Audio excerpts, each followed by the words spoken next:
1981 से लेकर 1983 तक ये सिलसिला उस सैयद की पाक दुख्तर के साथ राब्ते का रहा। सैयदजादी को हुक्म मिलता रहा, आगे अमल होता रहा। उस हुक्म में एक बात बहुत अहम थी जो आज की मेरी गुफ्तगू का पैगाम भी है।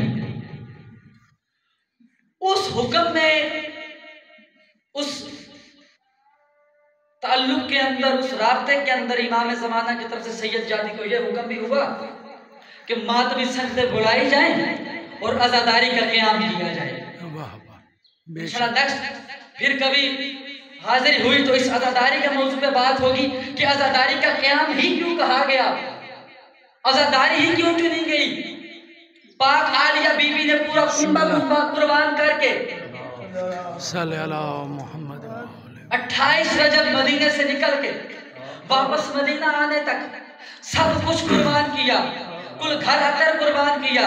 लेकिन घर अतर कुर्बान करने के बाद जो चीज सबसे पहले मांगी वो अपने भाई हुसैन की आजादारी थी। ये इंशाल्लाह फिर कभी हाजिरी होगी, टाइम मुख्तसर है, इस मौजू पर भी बात होगी कि आजादारी ही क्यों मांगी गई। लेकिन बात मुख्तसर, आजादारी करवाते हुए एक हुक्म बड़ा खास सैयदजादी पे आया कि ऐ सैयदजादी, इन लोगों को कहो, इन मातमी संगतों को कहो कि जितने भी मातमी संगत वाले हो, एक नोहा है, वो नोहा अपनी संगतों में पढ़ो। नोहा कौन सा था? वो मेरे मुर्शिद सैयद मोहम्मद जाफर ज़मान नबवी बुखारी का लिखा हुआ कि अदब करो बाजारा विच सैनी दे नाम नचाओ, दिल गाजी पाक दा डुकदा है, ततहीर दे पर्दा दारा दे तुस अदब ना मूल भुलाओ, दिल गाजी पाक दा डुकदा है। मैं एक छोटा सा पैगाम, फिर उसके बाद दुआ आप लोगों तक पहुंचाना चाहता हूं। माशाल्लाह सब गैरतमंद बैठे हुए हैं, सब गजूर बैठे हुए हैं और कसरत से सादात बैठे हुए हैं। मेरे भाई, कुछ चीजें होती हैं जो शरीयत का हिस्सा होती हैं, कुछ चीजें शरीयत से हटके इंसान की गैरत का हिस्सा होती हैं।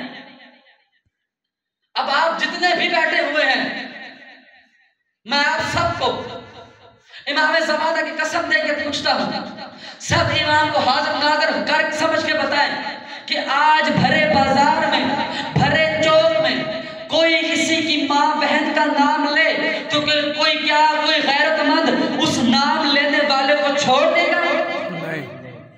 बोलिए ना मेरे साथ बिस्मिल्लाह। नहीं जी। ना कोई लड़ाई है, ना कोई झगड़ा है, सैयद हूँ, आपका मेहमान हूँ। लेकिन एक पैगाम आप तक पहुंचाना चाहता हूँ।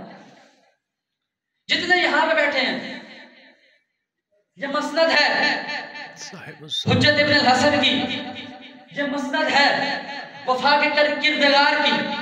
2 मिनट के लिए अपने तसव्वुर को, अपने तसव्वुर के मलक को परवाज़ दीजिए और ये चीज सोचिए कि इस कुर्सी पे शहंशाह ज़माना तशरीफ फरमा है, इस कुर्सी पे शहंशाह वफा तशरीफ फरमा है, और वो मुझे नहीं आप में से किसी एक को ही कहते हैं भाई मिंबर पे आओ, आके हमारी जद मौला मज़लूम करबला का जिक्र करो, हुसैन की मजलिस पढ़ो।